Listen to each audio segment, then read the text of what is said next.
WBNB TV, Channel 10, St. Thomas, United States Virgin Islands.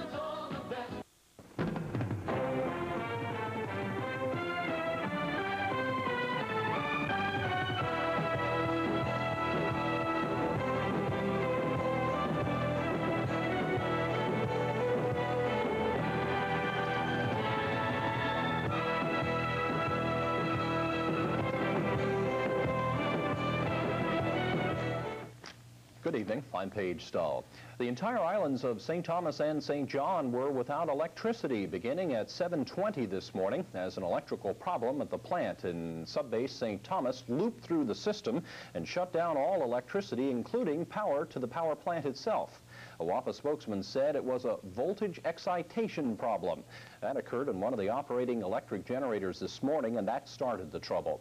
The excitation problem then tripped the oncoming units, and the sudden load change then tripped the existing units online. Units were turned on again one by one, and the feeders to the island's many communities were connected one by one until about 9:30 this morning, when both islands were back with electricity.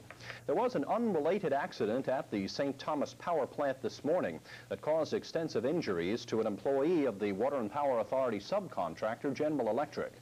40-year-old Michael Polius was apparently working inside this large crane in the yard of the St. Thomas Virgin Islands Water and Power Authority plant in subbase when his leg became entangled in the gears inside the giant machinery.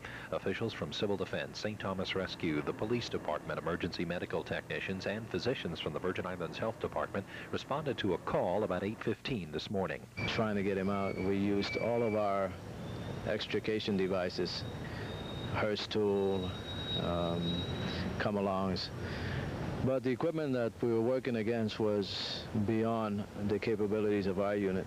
Marsiglio said the physicians realized that they could not save Polius's leg and that they could also not extricate it from the machinery. The decision was made to amputate. Polius was taken to the St. Thomas Hospital where he was coming out of shock, and the man was said to be in excellent physical condition, which helped his condition after the accident. That's one of the roughest accidents that I've been on, where we've really had to take that long to get somebody out, and where all of our equipment was not capable of handling. From St. Thomas Dairies, premium orange juice in the money-saving, family-sized decanter. When you pour St. Thomas Dairies orange juice for your family, you're pouring glasses of good health, rich in vitamin C. No additives, no preservatives, the real thing. Serve it anytime, for breakfast, of course, and as a thirst-quenching between-meals treat. There's nothing like it to give you that freshly squeezed flavor.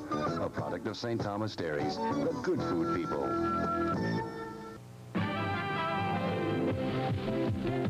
They bought a new Nissan Sentra, Wally.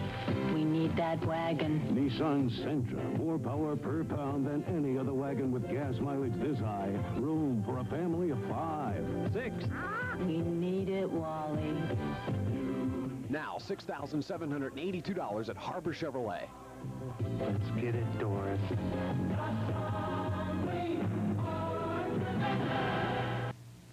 Of all of the changes that have been caused by the breakup of AT&T, American Telephone and Telegraph, the deregulation of the telephone industry has had the largest impact upon Virgin Islands telephone consumers. Tonight, in the second of a series of reports, Cynthia Cutshall examines how deregulation of the telephone industry has worked here in the territory.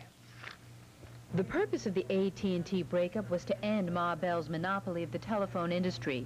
The deregulation of that industry was meant to create free market competition and, in turn, offer consumers the lowest possible prices and the best service. The part of the Virgin Islands Telephone Company that sells telephones and supplies in-house services such as switchboards has been deregulated since January. Therefore, the Virgin Islands telephone consumer can now purchase such equipment and services from anyone he chooses, including VITELCO. According to the theory of free market enterprise, this deregulated part of VITELCO must operate as any business and compete on equal footing with other businesses for the telephone consumer. But is there a free market system operating in the Virgin Islands? VITELCO's major competition here, Ford Communications, says no. Do not have to make a profit. After all, they do not have a separate subsidiary. Everything they are doing is doing under the aegis of VITELCO as a company. Therefore, they are not required to make a profit because they can hide their costs, and the ratepayers in the whole Virgin Islands have to pay those costs. The major objective of independent businesses now competing with VITELCO is that the division between VITELCO's regulated and deregulated part of the company is only imaginary. We are no different than any other businessman, really on a competitive basis. It's no different than as though you had half a dozen establishments out there selling telephone equipment.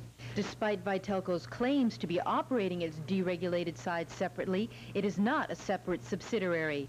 The two halves still share employees, building space, power bills, and warehousing costs. In short, there is no division in the operating costs of VITELCO. This means that any loss of revenue through bad pricing, poor management, or inability to compete on the open market that the deregulated part of VITELCO incurs can be subsidized by VITELCO's regulated side. That side, of course, is what the ratepayers' dollars support. And how much ratepayers are required to pay is not dictated by free market. It is determined by the Public Service Commission. In our next report, we will examine how VITELCO ratepayers and VI taxpayers may be subsidizing VITELCO's deregulated side of the business, eradicating the purpose of deregulation. Cynthia Cutchall, News Center 10. It wasn't only hard to get up this morning because there was no power when I tried to take a shower, I'll admit, but that rain made it seem like a day to stay in bed. It sure did, and it was cool this morning. If you reached for your blanket last night, it wasn't just you, it was most of us. Temperatures are cooler in the Virgin Islands, and we're going to talk about cool temperatures at home and abroad when we return.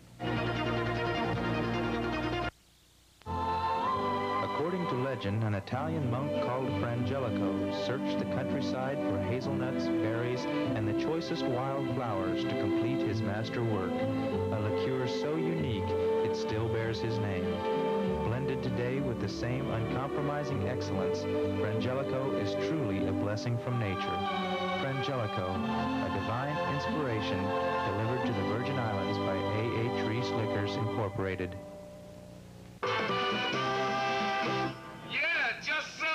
Hey, Mr. Let me take a break, though. When we take a break, it's an all-Milwaukee break.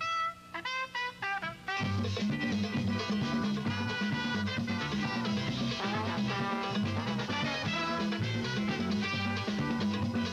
when we think of Milwaukee, we think of beer. And when we think of beer, it's all Milwaukee beer. And when we think of beer, it's all Milwaukee beer. Live in St. John, but you work in Charlotte Amalia? Or you want to go shopping in downtown St. Thomas? Now, travel simply, easily with transportation services downtown to downtown ferry.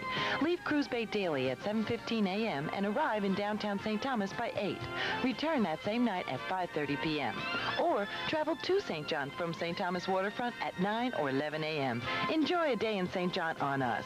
Avoid the hassle. Travel downtown to downtown. Take the easy way with transportation services.